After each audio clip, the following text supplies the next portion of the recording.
Assalamualaikum warahmatullahi wabarakatuh.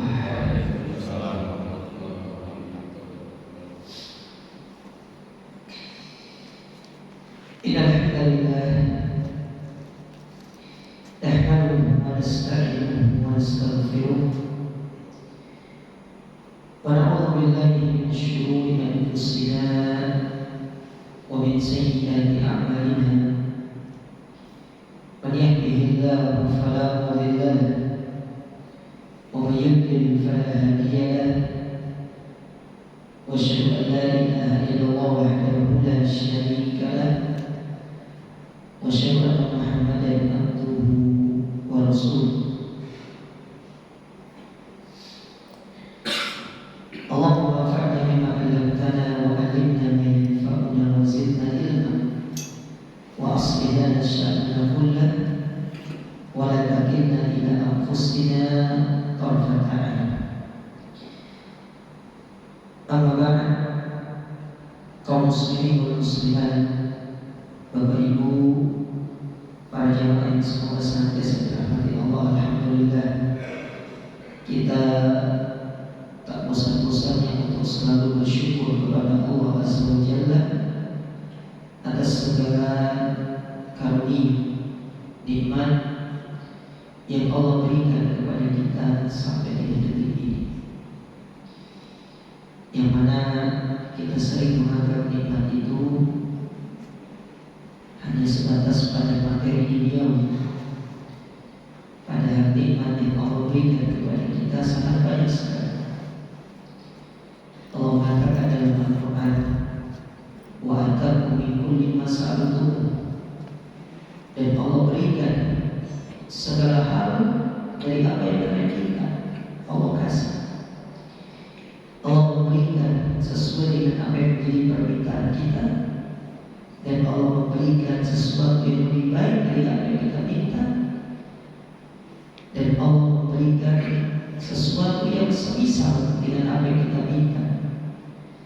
Mungkin tidak seperti yang kita harapkan, tapi Allah memberikan yang lebih baik, mengganti dari apa yang kita minta itu dengan kita diselamatkan dari perkara-perkara yang buruk.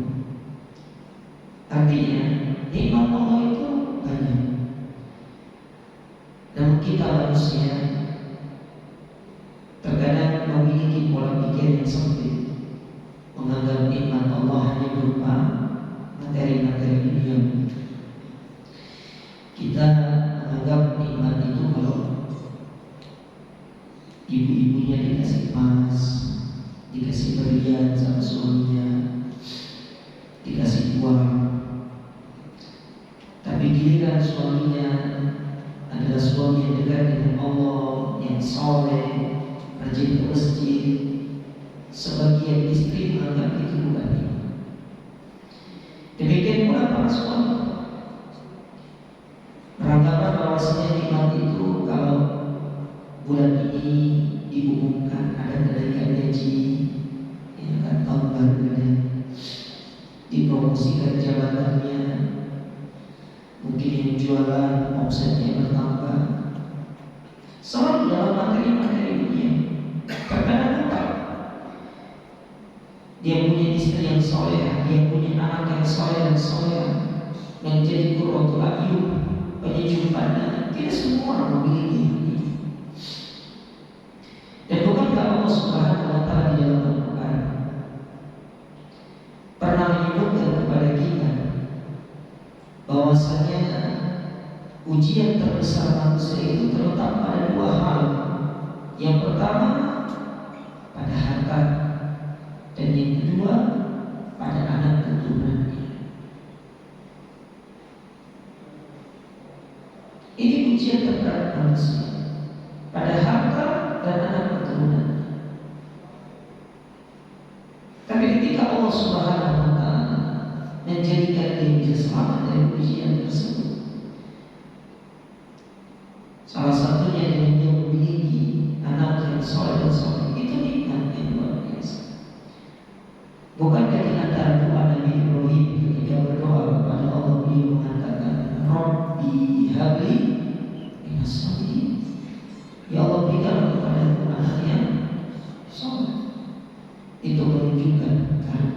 terbesar, nikmat terbesar yang dimiliki oleh seorang mukmin di atas muka bumi dan juga di hari kiamat adalah ketika dia diberikan nikmat memiliki anak yang soleh dan soleh. Namun ketahuilah Bapak Ibu bahwasanya anak yang soleh dan soleha itu tidak lahir dengan instan. Tidak bisa kita dapatkan secara instan, tetapi dia akan lahir dari seorang bapak dan ibu yang soleh dan soleh. Maka tugas kita adalah memperbaiki diri, menjadikan diri kita soleh dan soleh sebagai orang tua, dan dengan demikian insya Allah Allah akan menganugerahkan kepada kita anak yang soleh dan soleh. Dan inilah sebaik-baik nikmat dan nikmat Allah Ta'ala yang Allah berikan kepada kita. Dan semoga Allah Ta'ala menjadikan kita hamba yang bersyukur atas segala nikmat yang telah Allah berikan kepada kita sekali. Allahumma amin.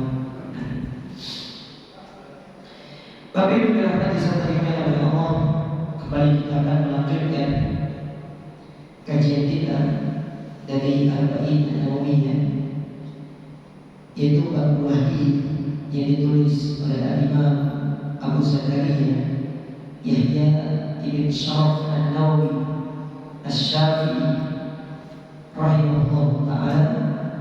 Dan hadis yang akan kita pelajari pada kesempatan ini, kita masuk ke dalam hadis yang ke-23. Hadis yang ke-23 ini diberikan judul oleh para ulama, yaitu wasailul khair, sarana-sarana kebaikan. Kita baca hadisnya. Berkata Imam An-Nawawi semoga Allah Ta'ala merahmati beliau, an Abi Malik Al-Harith Asim Al-Ash'ari, dari Abu Malik Al-Harith ibn Asim, itu seorang yang bernama Al-Harith, bapaknya bernama Asim Al-Ash'ari radhiyallahu ta'ala. Beliau berkata, qala Rasulullah sallallahu alaihi wasallam, bahwasanya Rasul alaihi salatu wassalam pernah bersabda, apa sabda Nabi sallallahu alaihi wasallam, at-tuhuru syatrul iman, bahwasanya bersuci itu sebagian daripada iman. Makanya kata para ulama, orang-orang yang menjaga kesucian itu adalah orang-orang yang telah masuk keimanan di dalam dirinya. Dan kesucian ini meliputi beberapa hal. Yang pertama, kesucian diri, pakaian. Ketika kita beribadah, kita ini kalau beribadah sama kondangan stylenya beda. Coba kalau kondangan, masya Allah, atas bawah sepatu, belum lagi kemudian parfum, harus semuanya itu apa ya istilahnya itu, harus merah semuanya. Bagaimana kalau pakai batik, celananya harus celana seperti apa? Nanti kalau acaranya dihadiri oleh banyak, misalkan orang penting, parfumnya harus apa? Kalau acaranya mungkin teman-teman biasa, parfumnya itu dipikirkan semuanya. Ya, stylenya luar biasa. Kita kalau kondangan itu masya Allah. Bahkan sebagian kita dapati acara kondangan itu dijadikan acara untuk ajang memamerkan penampilan. Ada yang dilihat jam tangannya, oh nah, tidak cocok, ini untuk apa namanya casual, jadi diganti. Saya sering lihat tuh, kalau pergi kondangan, kalau diundang, saya lihat bapak-bapaknya, masya Allah stylenya luar biasa. Iya, ketemu sama Pak Ustaz, yang ini parfumnya beda, ini parfumnya beda. Akhirnya kita parfumnya aromanya natural saja. Ya.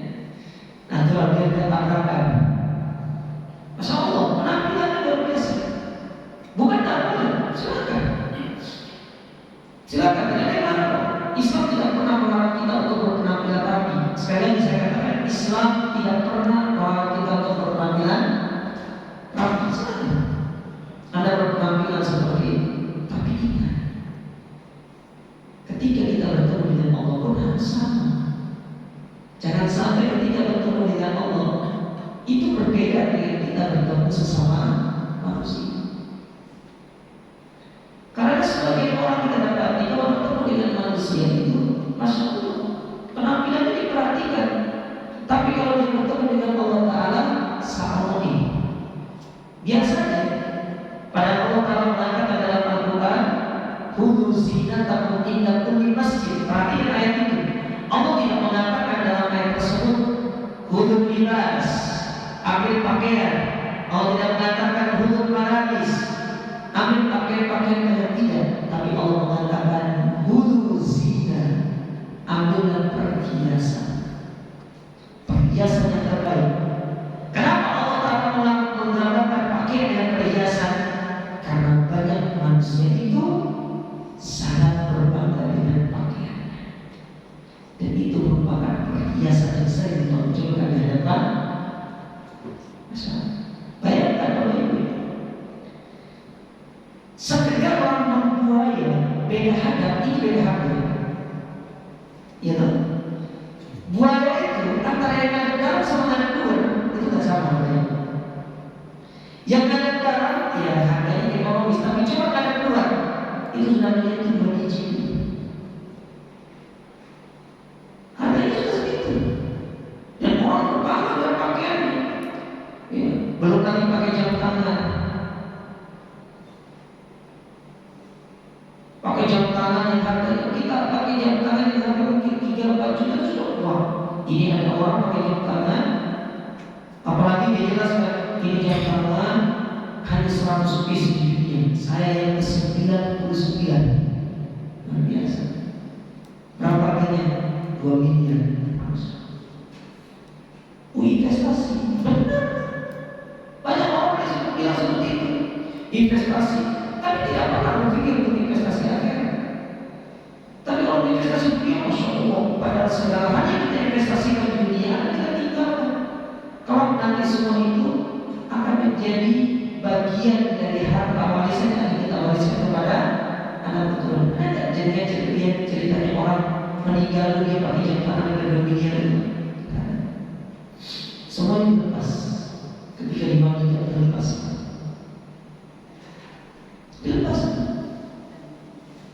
Maksud saya, tidak pernah Islam itu melarang kita untuk berpenampilan baik, rapi, silakan. Tidak ada masalah. Bahkan Nabi SAW itu adalah orang yang sangat memperhatikan masalah penampilan. Nabi itu adalah orang yang sangat memperhatikan masalah penampilan. Makanya di antara perkara yang beliau tidak mau tolak kalau diberikan kepada oleh para sahabat kepada beliau, Nabi itu adalah orang yang sangat sulit untuk menolak kalau diberikan parfum.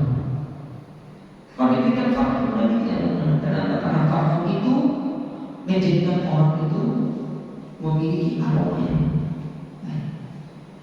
Makanya kenapa kemudian kita itu diajarkan untuk kalau bisa punya parfum yang bagus, yang tidak terlalu banyak campuran alkoholnya.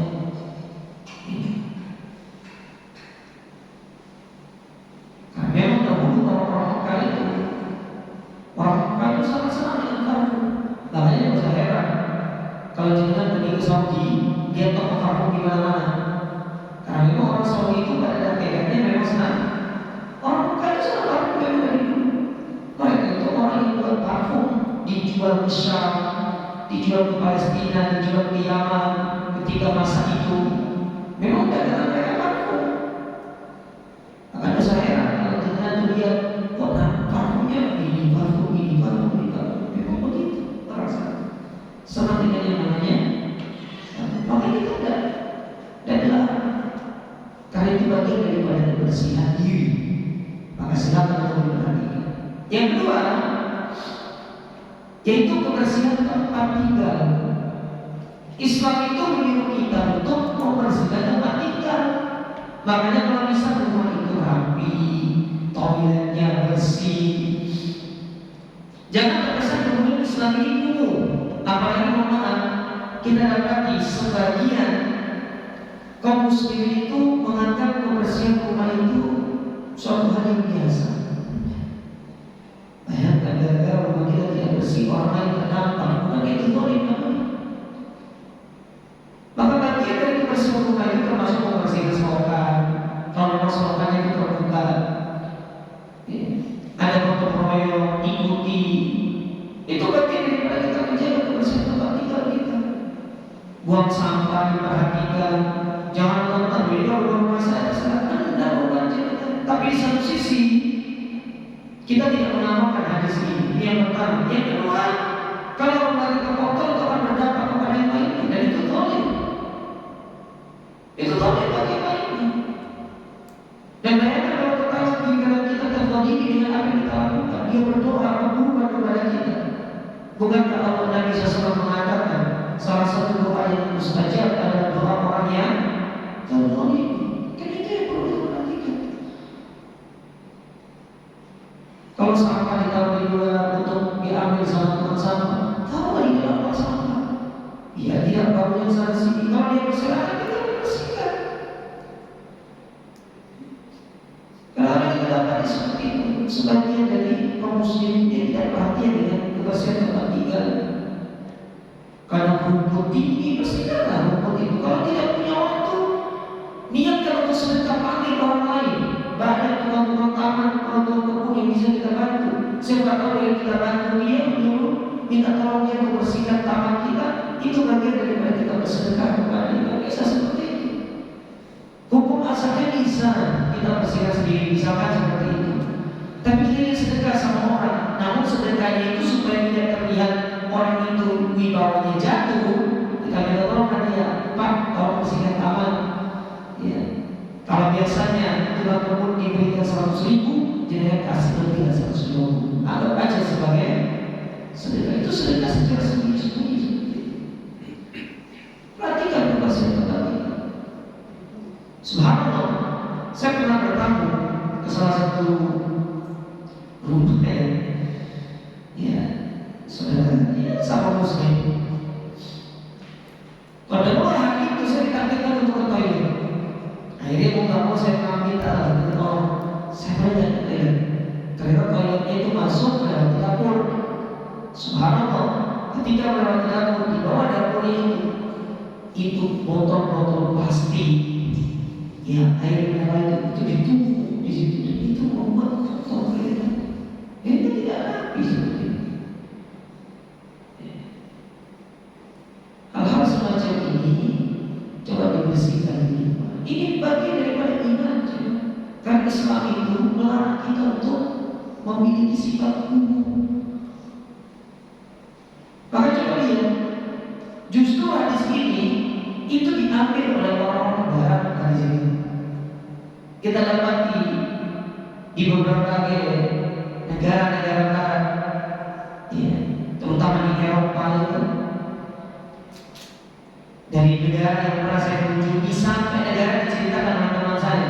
Saya punya teman tinggal di Belanda, di Amsterdam. Kemarin ketemu pas dia pulang ke tanah air, dia tuh takjub gitu dengan Belanda itu. Padahal itu negara kaya. Dia tinggal di Amsterdam. Dia lihat bagaimana kanal itu. Nah, kita harus lihat sungai kita ini. Itu kanal itu sembarang bersih, jernih. Tidak ada orang buang sampah di sini. Kalau ada orang buang sampah sembarangan, denda.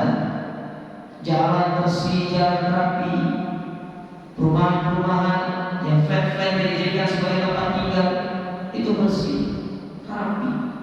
Coba kita, bahkan untuk menjemur pakaian sendiri tak boleh kelihatan dari luar. Kita subhanallah, itu sudah di luar, itu sudah kayak terlihat sebagai yang tepat.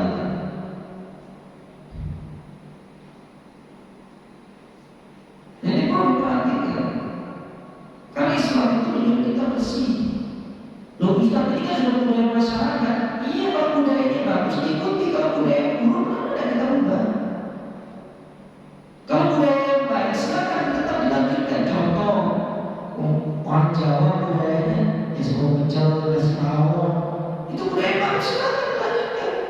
diubah kalau yang bagus.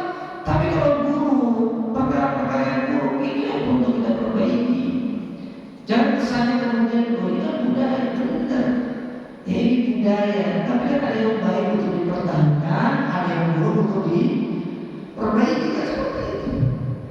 Islam itu datang di tengah banyaknya masyarakat yang juga berpelatuh dengan budaya. Akhirnya ketika Islam itu datang, ketika budaya itu baik dijadikan sebagai bagian dari agama, kalau buruk ditinggalkan. Mana contoh budaya orang Arab atau orang ini? Orang Arab punya budaya, setelah Islam datang dijadikan sebagai bagian dari agama. Orang Arab punya kebiasaan kalau tamu datang menjamunya luar biasa. Jor-joran orang untuk menjamu tamu, disuguhkan kambing, ya dimasaki, dikasih makan segala macam. Bahkan budaya orang Arab itu yang kemudian dijadikan sebagai bagian dalam agama kita. Kalau mereka datang bertamu 3 hari yang ditanya, setelah 3 hari baru kemudian ditanya tujuannya apa. Kalau kita kan baru ini pas sudah tanya, jadi siapa Pak? Kayak gitu. Islam itu mau perhatikan masalah budaya. Kalau budayanya buruk, ini diubah. Tapi kalau baik, silakan dilanjutkan, tidak ada masalah. Apalagi tidak bertentangan dengan nilai syariat. Tidak ada masalah seperti itu.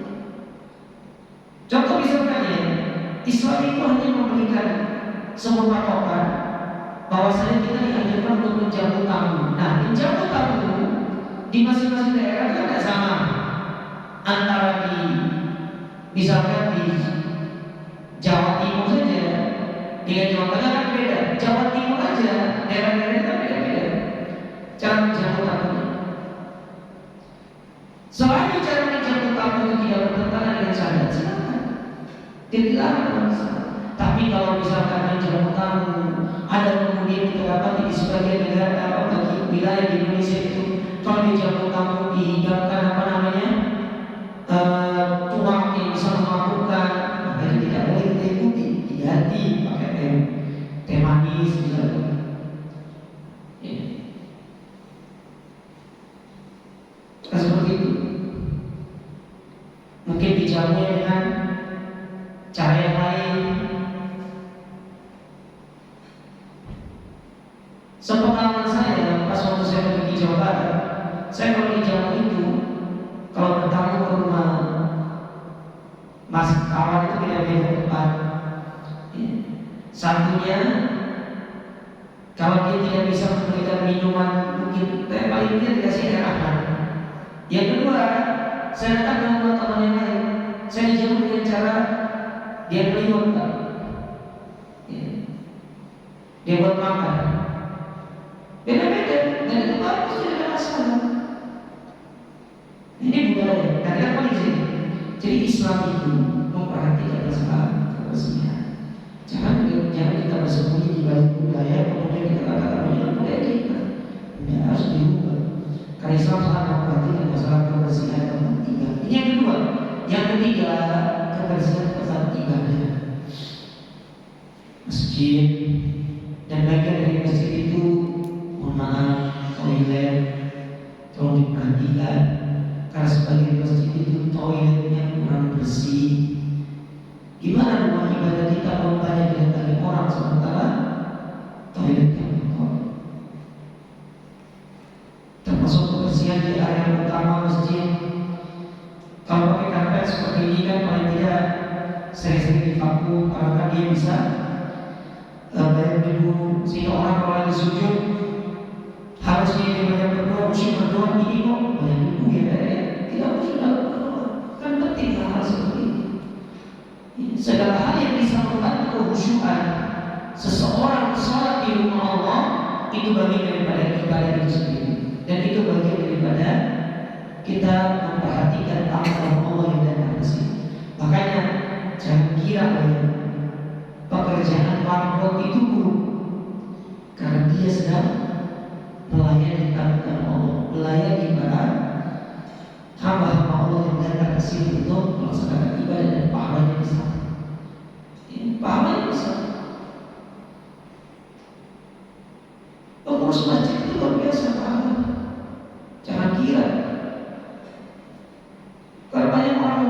sepele yang namanya pekerjaan. Apa pekerjaan orang jangan salah. Dia membersihkan area masjid, dia membersihkan kamar masjid, bayarkan dia yang kanan, dia membersihkan toilet. Kita kalau bandingkan dengan apa yang dia dapatkan dengan pahala, jauh pahala yang besar dibandingkan gaji yang didapatkan di dunia. Dan tidak seberapa pahalanya di sisi Allah Ta'ala. Dia memperhatikan kebersihan. Kita kan tinggal masuk, dia nyalakan AC, tahu-tahu kita masuk sudah dingin AC-nya, ibadah nyaman, karpet Masya Allah, ya, bahkan disemprot sama dia mungkin. Dia benar-benar berkhidmat untuk rumah Allah. Dan ini luar biasa, apresiasi hal-hal seperti ini. Kalau tidak dapat sebagai orang memandang rapat itu dengan pekerjaan yang tidak baik, tidak boleh seperti itu. Ya, tidak boleh. Mereka itu pelayan Allah, bukan pelayan manusia, pelayan Allah mereka. Ini rumah Allah, yang punya Allah. Kita yang masuk ke sini tamunya Allah. Maka rapat itu melayani tamu Allah. Allah yang kasih dia gaji. Kalau dia itu yang bonus dari Allah Ta'ala, sementara yang didapatkan adalah pahala.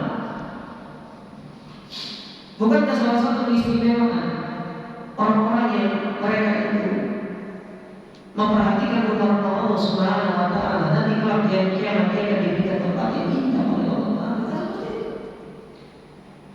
Maka kita apresiasi orang yang memperhatikan kebersihan tempat ibadah kita. Ya, mungkin berapa hal yang kita berikan dari usaha kita tidak sebanding dengan pekerjaan, tapi paling tidak menghargai dia. Jangan pandang dia sebelah mata. Karena dia sudah memandang orang itu sebelah mata karena pekerjaannya adalah sebagai hamba masjid. Kalau di sini ada yang ngurus, kira-kira seperti apa sih? Insya Allah tidak ada udah masuk masjid. Tapi tak pernah divakum, sudah waktunya cuci dan dicuci, tidak pernah dipel, kamar mandi semuanya, air tidak ada isi, tidak ada yang ada, tidak diperhatikan masalah listrik, tidak mau kita masuk banyak nyamuk, kira-kira seperti apa? Makanya kita ibadah. Itulah luar biasanya pekerjaan seorang hamba. Maka jangan sekali-kali kita menambahkan, tapi dia tetap bagian dari saudara kita yang perlu untuk kita apresiasi. Ya. Paling tidak kita tidak bisa mengapresiasi dari sisi duniawinya, apresiasi dia dari sisi ekonomi. Hargai pekerjaan, karena dia pun memiliki jasa dengan melayani kita sebagai tamu. Tapi itu 3 hal yang berkaitan dengan kebersihan, mencakup 3 hal tadi: kebersihan diri, kebersihan tempat tinggal, dan kebersihan ibadah, tempat ibadah. Ini 3 hal yang disebutkan oleh para ulama. Kemudian Nabi SAW mengatakan, walhamdulillahi tanahul mizan. Adapun kalimat alhamdulillah itu dapat memenuhi timbangan. Ya. Ucapan alhamdulillah, kita bertakbir kepada Allah, itu dapat memenuhi timbangan kebaikan kita. Karena ucapan ini sebagai bentuk kita bersyukur atas segala nikmat yang Allah berikan kepada kita. Makanya kata para ulama, sebagaimana yang sudah dijelaskan sebelum-sebelumnya, bersyukur itu kan ada 3 elemen. Elemen yang pertama syukur dengan hati, meyakini setiap nikmat yang kita dapatkan itu semata-mata karunia Allah, bukan atas dasar skill, kemampuan yang kita miliki. Karena kemampuan dan skill yang kita miliki bagian daripada nikmat Allah Ta'ala bagi kita. Dan kita harus yakini itu dalam hati kita, dalam sanubari kita. Yang kedua, elemen yang kedua bersyukur dengan lisan, mengucapkan tahmid. Kita memuji Allah. Karena dengan kita memuji Allah, kita akan menghilangkan rasa angkuh. Makanya orang yang sering memuji Allah Bapak Ibu, itu sama saja dia sedang merobohkan kesombongan dalam dirinya. Dapat iman itu alhamdulillah, dia merobohkan kesombongan. Proyeknya dia alhamdulillah, dia dapat bonus alhamdulillah, dia dapat ini alhamdulillah. itu mengumpulkan kesombongan. Sekali dia tidak bilang alhamdulillah, dia korun. Korun itu bukti nyata. Dia lupa mengucapkan alhamdulillah. Akhirnya yang keluar dari lisannya apa? Muhammad itu illa ini. Apa yang mendapatkan ini semata-mata karena kecerdasan. Allah. Alhamdulillah itu bilang. Banyak ulama kalau mereka berbicara tentang tips menghilangkan kesombongan, selalu dibawakan salah satu poinnya adalah mengucapkan amin, memuji Allah segala nikmat. Terus kalau kita besar kecil, puji Allah, karena semuanya datang dari Allah. Sedangkan elemen yang ketiga, nikmat yang kita dapatkan itu harus digunakan untuk beribadah. Digunakan untuk ibadah, ya. Punya harta digunakan untuk ibadah, punya kendaraan digunakan untuk ibadah, dan yang lainnya.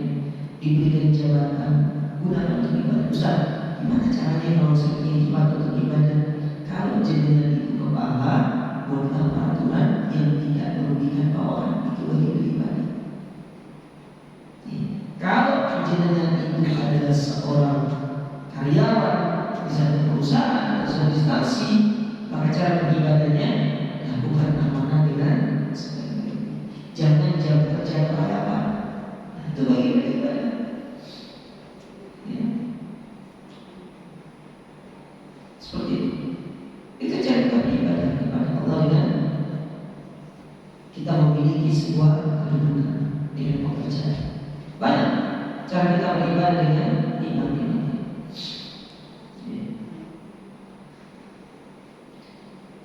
Maka sering-sering ucapkan alhamdulillah, karena itu akan memenuhi timbangan kebaikan kita. Wa subhanallah walhamdulillahi tamla'ani aw tamla'u ma baina as-sama'i wal ardh. Sedangkan ucapan subhanallah dan alhamdulillah itu memenuhi antara langit dengan bumi. Apa maksudnya? Ucapan ini subhanallah dan alhamdulillah ini memenuhi langit dan bumi, bahwasanya tidak ada ucapan yang terbaik yang sering-sering diucapkan oleh seorang manusia kecuali dengan dia memuji Allah Ta'ala,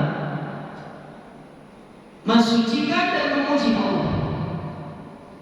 Makanya orang-orang yang sering memuji dan mensucikan Allah itu menunjukkan dia berada pada kebaikan, karena dia memuji Rabbul Alamin.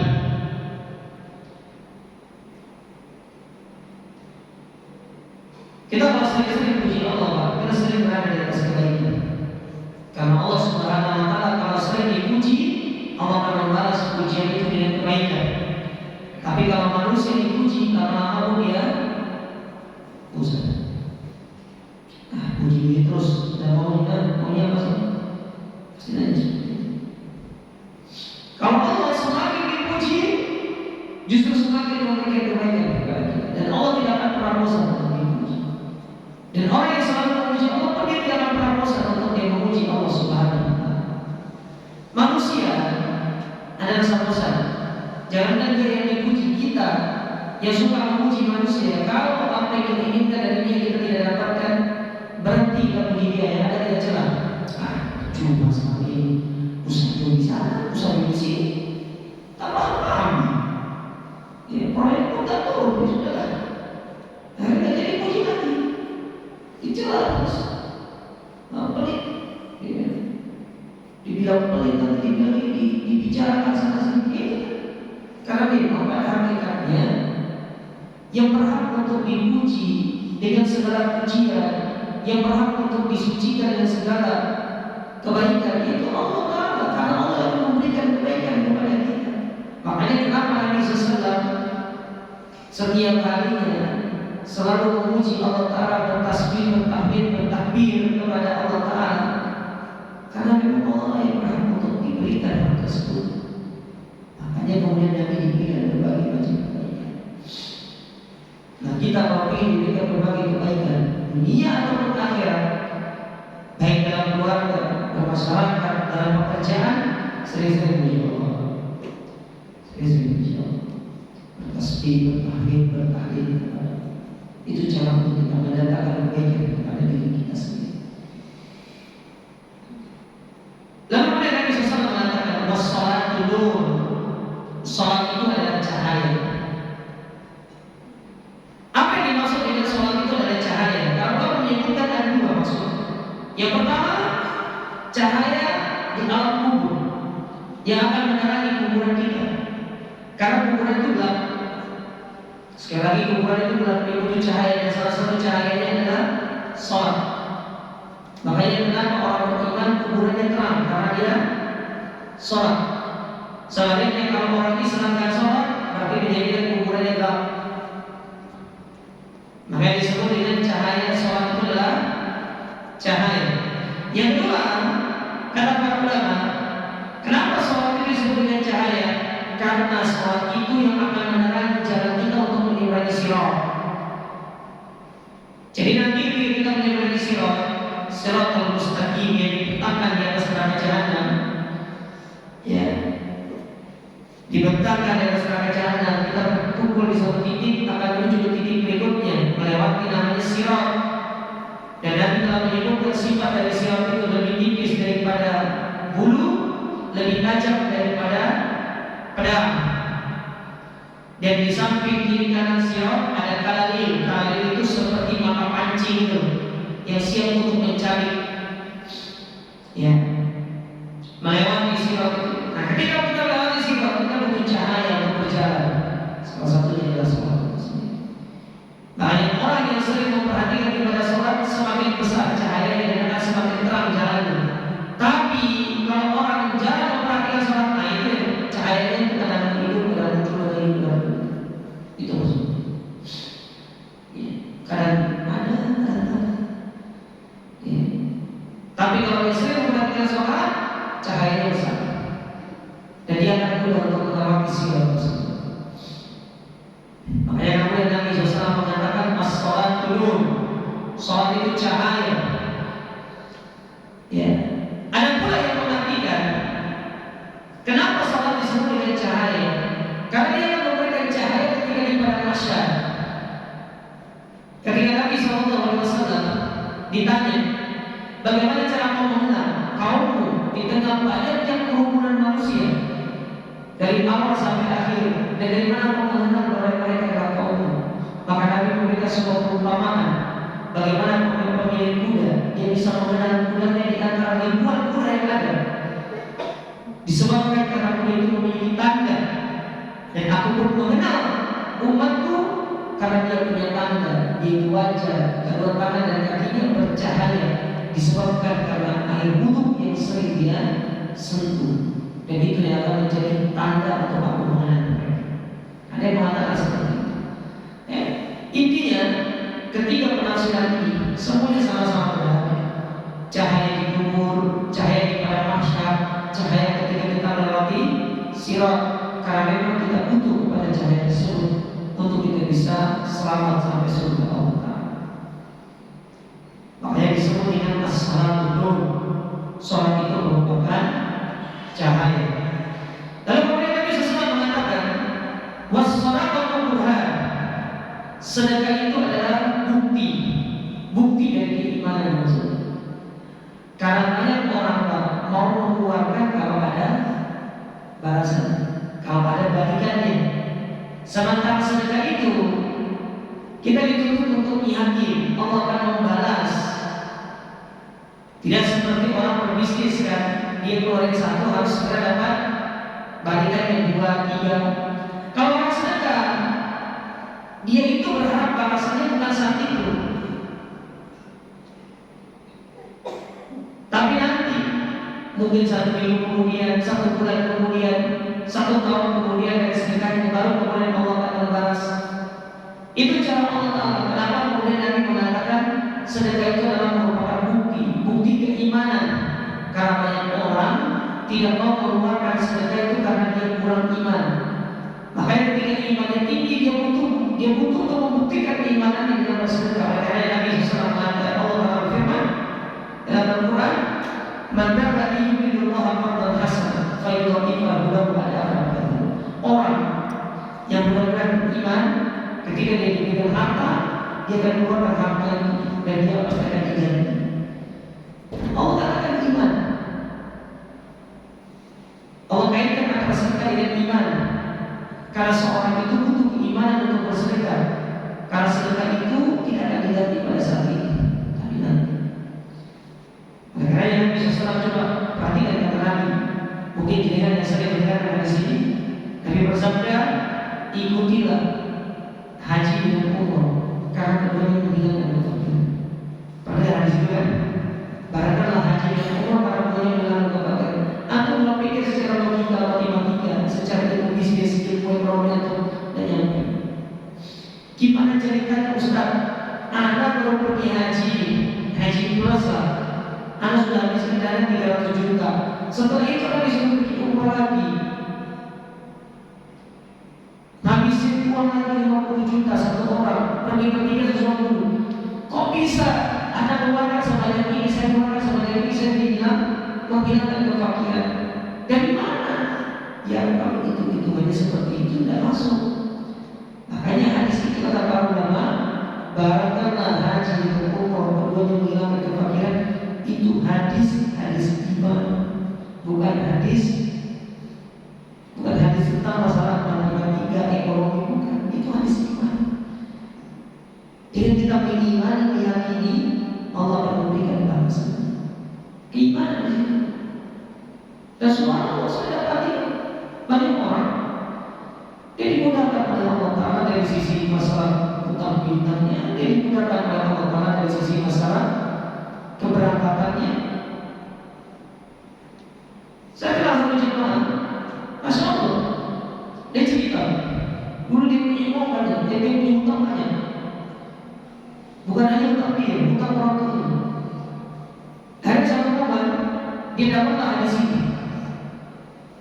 Dia dapat hadis ini, lalu kemudian dia benar-benar ingin mengimani hadis ini. Dia berangkat sampai di sana, dia berjumpa, dia minta sama Allah agar dia bisa dilunasi hutang-hutang sama subhanallah. Pelan-pelan Allah lunasi dan subhanallah. Ketika dia bisa lunasi, dia berhasil tahun depan saya berangkat. Sampai hari ini saya kenal orang tersebut tidak pernah meninggalkan berangkat umroh beliau. Masya Allah. Dan Allah membalikkan keadaan menjadi orang yang memiliki kelebihan. Makanya hadis itu hadis iman namanya. Karena kalau jalan itu manusia nggak masuk. Gimana ceritanya baru pergi haji lalu disuruh pergi umroh, sementara modal belum balik. Kan kalau itu bisnisnya masuk. Gimana kita sekarang ini mau dikatakan untung, mau modal aja belum balik? Kalau modal sudah balik, terus setelah itu kalau modal keuntungan baru datang untung, kan begitu ya kan? Tapi ini habis haji atau habis umroh disuruh haji.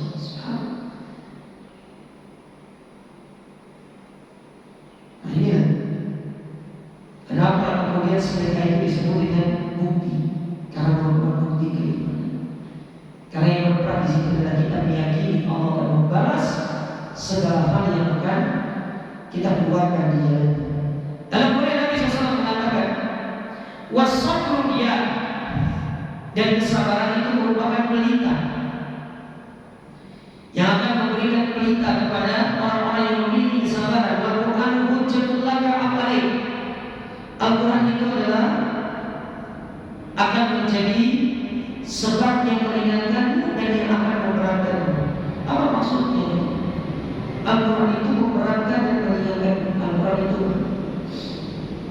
yang akan tuntutan yang kita disuruh untuk membaca, memahami dan mengamalkan Al-Quran. 3 hal. Makanya Al-Quran itu jangan dijadikan bacaan. Jangan hanya sedang dididik tapi tidak pernah dibaca. Tanggung jawab kita di hadapan Allah. Kita punya mushaf, kita punya Quran, tidak pernah kita baca. Harus dibaca. Kalau kita tidak bisa membaca seperti bulan Ramadan 1 juz 1 hari, paling tidak per hari itu 1 halaman atau 1 lembar. Lama-lama tidak akan terasa. Kalau hitungannya 1 lembar 1 hari 1 juz.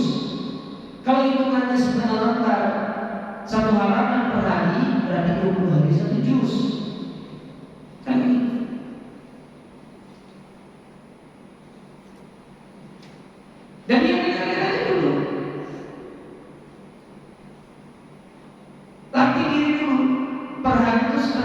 satu halaman. Setelah mungkin 20 hari berlalu, sudah dapat satu juz, coba lagi satu lembar satu hari, dilatih lagi. 10 hari berlalu, 20 hari sudah dapat 3 juz, masuk juz keempat, coba. Ya, lebih dibersihkan satu hari 2 lembar, atau setiap sholat 1 lembar. Kan bisa seperti itu. Dan itu butuh latihan. Sebagaimana kita sering mengasah skill yang kita miliki, kemampuan yang kita miliki, kemudian akan menjadi tajam, demikian pula dalam baca Quran. Kalau semakin kita sering mengasah, sering kemudian untuk kita membiasakan diri kita, maka lama-lama kita akan cari dengan Allah. Subhanallah, Utsman bin Affan, beliau pernah mengatakan, dan ini mungkin menjadi koreksi bagi kita. Beliau pernah mengatakan, "Lau tahurat qulubukum masyarakat min kalami rabbikum." Kalau sekiranya hati kalian itu bersih, kalian tidak akan pernah bosan dengan membaca ayat-ayat Al-Quran. Berarti sifat bosan yang ada dalam diri kita dari kita membaca Al-Quran ini bisa jadi itu disebabkan karena hati kita belum bersih. Maka butuh kita mengkoreksi diri kita. Mungkin selama ini hati kita masih banyak keburukannya, bersihkan dulu. Karena Al-Quran tidak akan masuk ke dalam hati yang di dalamnya masih banyak penyakit hasad, iri, dengki. Dia tidak akan pernah bersatu dengan hati kita. Maka yang perlu untuk kita membersihkan hati kita. Minta kepada Allah agar Allah telah membersihkan hati-hati. Kemudian berikutnya yang terakhir Nabi SAW mengatakan, kullun nas yaqdu fabai'u nafsahu famu'tiquha aw mubiquha. Dan setiap manusia dia berangkat untuk menjual dirinya, ada yang membebaskan dirinya dari adab api neraka, dan ada juga yang dia menghancurkan dirinya, yaitu dengan dia memasukkan dirinya ke dalam api neraka. Apa maksudnya hadis ini atau ucapan ini? Ada orang-orang yang dia menjual dirinya, ada orang-orang yang dia membebaskan dirinya dari api neraka. Itulah orang-orang yang kata para ulama, mereka itu dia dari pagi hari dia sudah beribadah kepada Allah Subhanahu wa taala. Dia mulai dari pagi hari dia sudah beribadah, melakukan ketaatan, bangun sebelum subuh, dia melaksanakan ibadah, bahkan dia pergi sholat subuh, dia memulai sholat subuh, dia melakukan aktivitas-aktivitas yang lainnya yang bermanfaat. Kalau dia masih pegawai yang aktif, dia segera kerja ke kantor, ya, bekerja dengan baik, waktu ibadah dia ibadah, saat dia pulang, ya, di tengah perjalanan dia isi dengan dia berzikir kepada Allah Taala. Itu orang-orang yang sedang dia menjual dirinya kepada Allah Taala, yang kebaikan. Tapi ada orang-orang yang dia itu justru dia menjerumuskan dunia ke dalam kebinasaan. Tidak ada kebaikan yang dilakukan, aktivitas pun tidak ada. Yang malas, tidak berusaha untuk mencari pekerjaan, padahal dia sudah punya tanggung jawab istri dan anak. Kerjaannya setiap hari hanya hal-hal yang tidak bermanfaat. Banyak seperti itu. Sementara orang beriman, sebagaimana Nabi SAW mendoakan orang beriman itu, Allahumma barik ummati fi bukuiha, ya Allah berkailah umatmu itu di pagi hari. Itu sebagai isyarat bahwa kita dari pagi hari itu kita sudah beraktivitas oleh Allah Subhanahu wa taala, supaya kita masuk dalam sabda Nabi SAW. Cuma yang terkadang sering kita lupakan, banyak orang dia beraktivitas di pagi hari tapi melupakan kewajiban. Saya sering lihat di satu pasar, ya, apalagi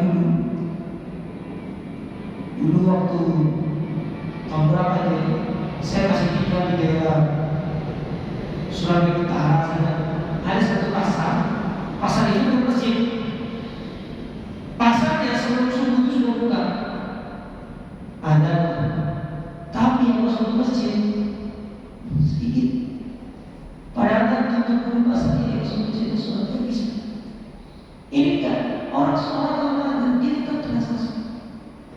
Bahkan kita dapati dan sholatnya tetap ada di situ.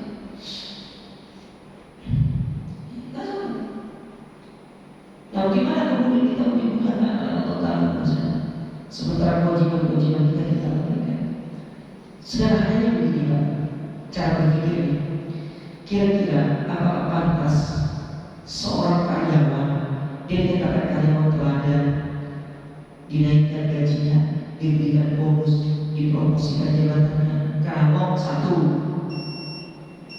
masuk bisa ditolak, yang kedua disuruh kerjakan tugas tidak mau, yang ketiga banyak sudah cabut dari kantor apa kepentingan yang jelas.